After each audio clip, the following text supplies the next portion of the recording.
Guys,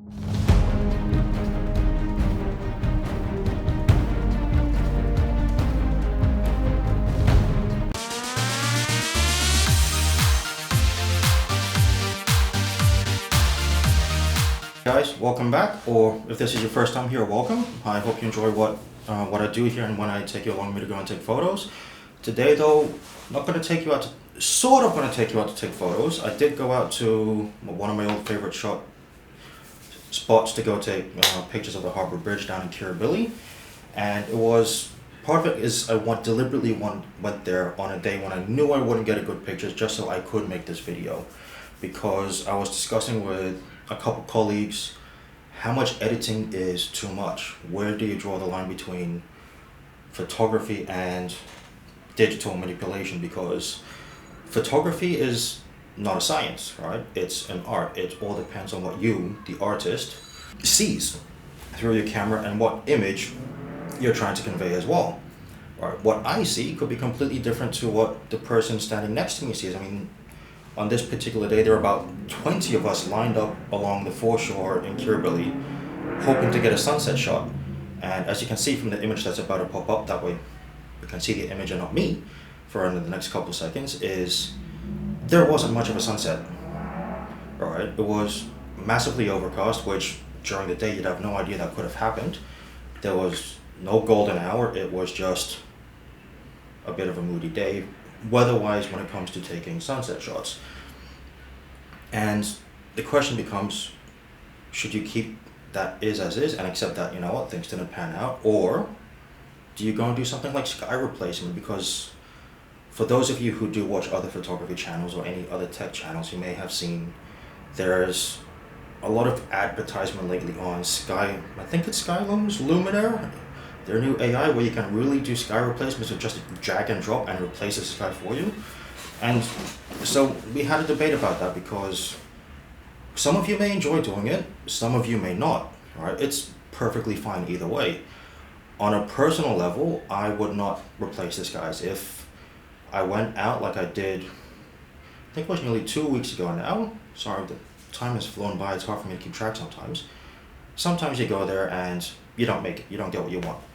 And a good prime example is I've been to Bradley's Head now 3 times, 4 times, 3 or 4, I forget, because it's been on and off and with COVID and whatnot. When we had the lockdown, I went before and after, so I forget. I digress. So it becomes so we're debating how much editing is too much. When does it stop being photography and start being digital manipulation? All right. I myself would not change the skies. If I went out, even though, let's take Bradley's Head as a prime example, it's 45 to 1 hour depending on traffic to get there. Spend 2 or 3 hours there, 45, 1 hour to get back home. If I'm not successful, I'm not successful. The good thing is, you can always go back. Bradley's Head is not, unless the sea levels rise, Bradley's Head is not going anywhere. I'm not going anywhere yet, as far as I know. So you can always try it again. But if you are someone who enjoys replacing skies and you think, you know what, this sky would look amazing with the rest of this image I've got, I would say go for it. If that's what makes you happy and that's the image you want to put out at the end of the day, do it. No one's stopping you doing that. There is nothing wrong with replacing the sky. There is nothing wrong with editing a picture to get it the way you want to be. I mean, a good prime example is, this is one of my favorite pictures I've taken this year from Cremorne Point. Here you can see the raw file, right? And as any of you who use DSLRs or mirrorless, when I say DSLR, I'm also including the mirrorless when you've got an interchangeable lens system. When you take the raw picture, they always come out a bit flat. There's not much saturation, vibrance. You've got to worry about lens correction. If you do want to do that, that's up to you as well. Some pictures benefit from it, some don't. And you will take it into Lightroom or Photoshop or Photo Affinity, whatever software package you prefer. Right? There's positives and negatives to all of it. Right? And there's no right or wrong, as long as you can edit the photo the way you want to get it. And how much editing you do depends on what you want to get out of it. So in this case, this is the raw file that I got. As you can see, it's quite flat. There's the colors that you could actually see with your own eyes came out were a lot nicer than what the camera takes raw. But then with the way I've edited it, this is the final image I got. You can sort of see it here, but I'll put it up on the screen in front of me instead. That way you guys can see a much better version of it than what's behind my shoulder. All right, and some will say I've over-edited it, which is fine. Some will say I've under-edited it. I should bump up the saturation more, or I should blur out the details a bit more in the sky to make it look more ethereal, because I know a lot of landscape photographers like to have that ethereal look. And there's the good thing is there is no right and wrong. What works for me may not work for you, and what works for you may not work for me. It doesn't mean either of us is better than the other. It just means we're different. And whether you want to do lots of editing, bump up that saturation, bump up that vibrancy, if that's what makes you happy, if that's the image you want to do, go for it. The only thing I'd say if you do want to edit something, or you do want to do sky replacements or something like that, is just own it. Right? There is nothing wrong with replacing skies. I'll show you this image that I've got from when I took you guys out to Meadowbank. Right? It was actually a composite of 4 separate images. The sky was a HDR based on 3 exposures, and then and that included the river and the apartment blocks, and then the foreground, the rocky foreshore, and whatever that barrier is called when you're walking next to the water. I forget the term. Sorry, it is an oven in my room today because it's a scorcher out here in Sydney, and I didn't want to turn on the fan because I was worried it would be too loud and distract you guys. Alright, but that image from Meadowbank, the one I'm showing you right now, that's actually 4 shots combined. That is 3 for the sky and 1 for the rocks.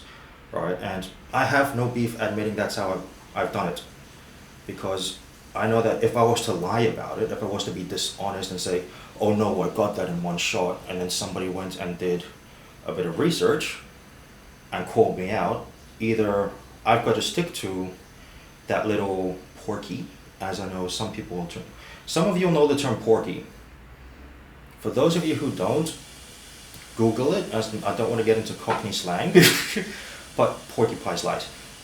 Some of you will know straight away I've done a porky, and then I've got 2 choices. I can admit, yes, I did a porky by saying it was only 1 shot when in reality it was 4, or I continue to say no, it was 1 shot, but then you have the risk of everything you do being questioned, right? And the minute that happens, who knows what could happen in terms of your level of respect amongst the photography community.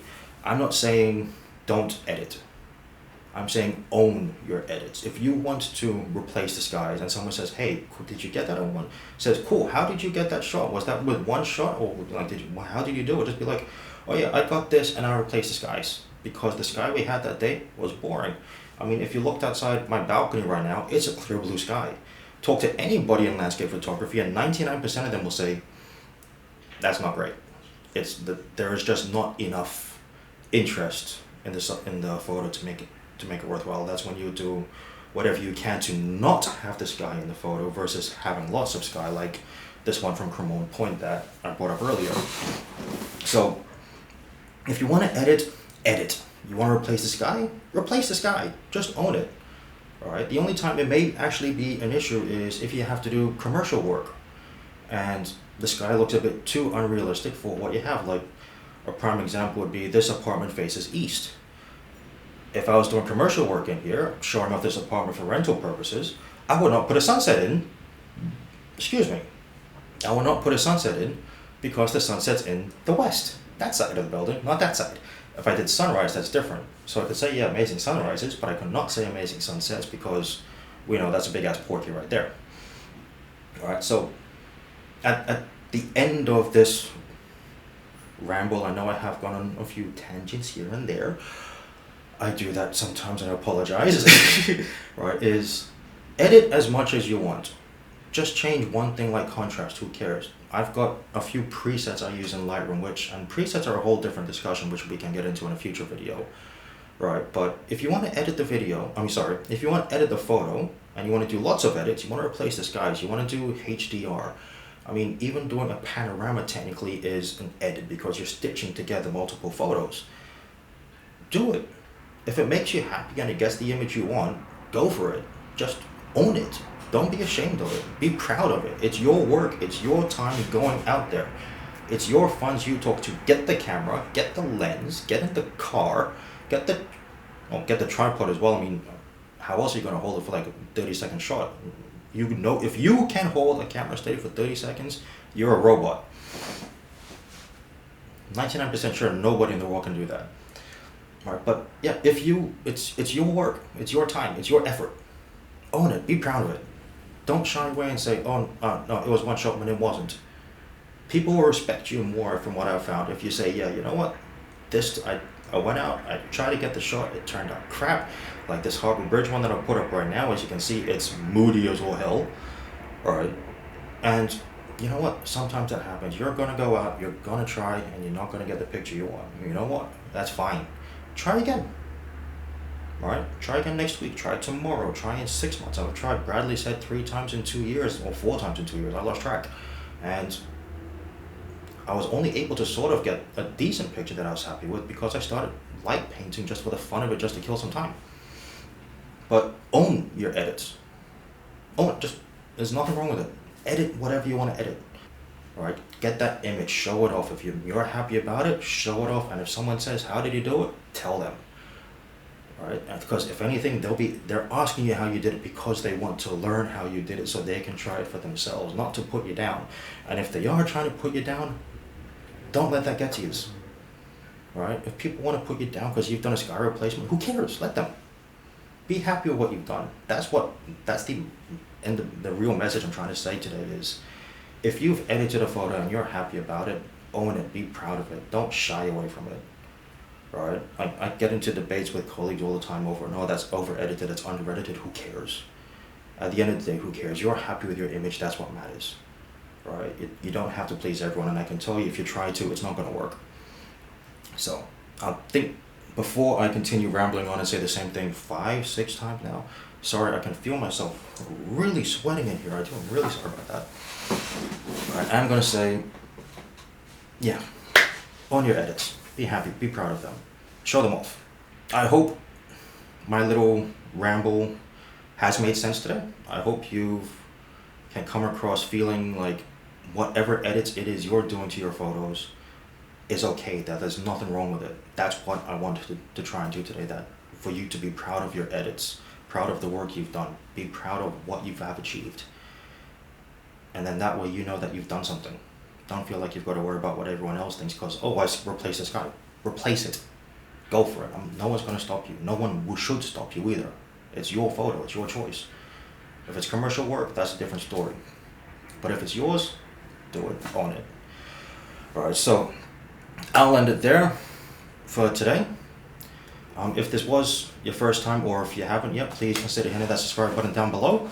All right, and also, if you would like to help me out a little bit, please hit that thumbs up if you have liked this video. If you haven't liked the video, if you haven't liked what I said, please let me know. All right, I'm happy to have a discussion about this where we can converse about, am I right or wrong, and why. All right, don't just tell me I'm wrong. Tell me why I'm wrong. Tell me why you disagree with me. I'm happy to have a chat about it. I'm not going to say, "This is my way and I'm right, you're wrong." I'm never going to do that. If you have a different opinion, let's have a chat about it. I'm all for it. I will never say, "No, you're wrong." I will listen to what you want to say, and then we can go from there. All right, so thanks for watching. I hope my little ramble today made sense. If you have enjoyed it, yeah, please consider hitting that subscribe button, hit that like button as well if you want to give me a thumbs up. All right, and I hope you enjoyed the pictures I put up today, because yeah, I have put work into them. I am happy about them. I do enjoy what came out of it. All right, and I'll leave it with that for now.